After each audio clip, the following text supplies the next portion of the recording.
Hello students, welcome to another video of our series जिसमें कि हम लोग जे मेन 2 अप्रैल शिफ्ट 1 के मैथमेटिक्स सेक्शन के क्वेश्चंस को डिस्कस कर रहे हैं। So let's look at this question. ये क्वेश्चन है from the chapter matrices and determinants. तो देखते हैं क्या बोले हमें।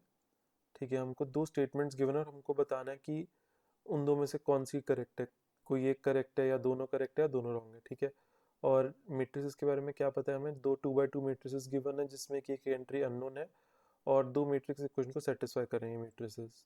ओके, तो सबसे पहली चीज़ जो इसमें स्पॉट करनी थी कि हम इसमें केली हैमिल्टन थ्योरम यूज़ कर सकते हैं। ठीक है, केली हैमिल्टन थ्योरम क्या बोलती है, 2x2 ऑर्डर मैट्रिक्स के लिए Cayley Hamilton theorem is nothing but M square minus trace of M times matrix M plus determinant of M times identity matrix. ये T R of M is nothing but trace of M. Trace क्या होता है, sum of diagonal entries.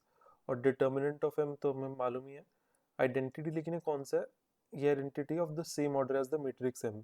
तो जैसे यहाँ पर अगर M था 2x2 ऑर्डर का, तो आइडेंटिटी भी 2x2 ऑर्डर का यूज़ किया जा रहा है।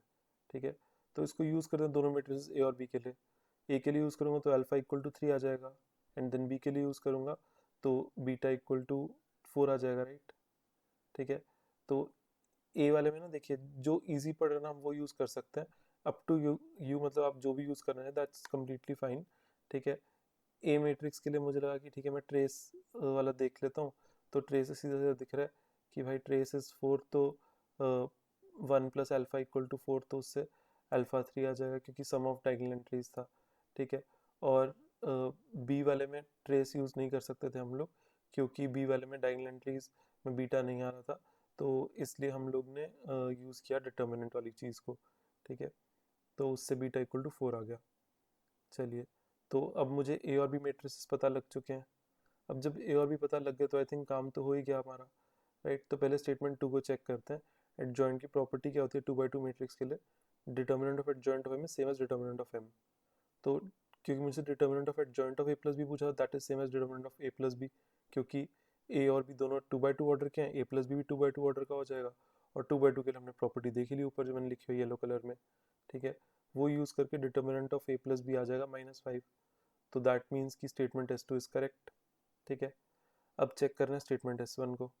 ठीक है, तो S1 के लिए मुझे क्या निकालना था, S1 के लिए मुझे b माइनस ए इंटू बी प्लस ए निकालना था पहले। तो वो निकाल लिया, बट क्वेश्चन में मुझसे बोला था स्टेटमेंट S1 में b माइनस ए इंटू बी प्लस ए का ट्रांसपोज। तो मुझे इसको ट्रांसपोज भी करके चेक करना था। और ट्रांसपोज अगर आप ध्यान ना देते तो आपका आंसर गलत आया था, बिकॉज आपको लगता है तो मैच कर गया, तो आप उसको गलती से S1 को भी करेक्ट मान के बोथ करेक्ट बोल सकते थे। जो कि आपको ध्यान देना था कि ट्रांसपोज लिखा तो ट्रांसपोज करना है, ऐसी गलती अवॉइड करनी है हमको, राइट।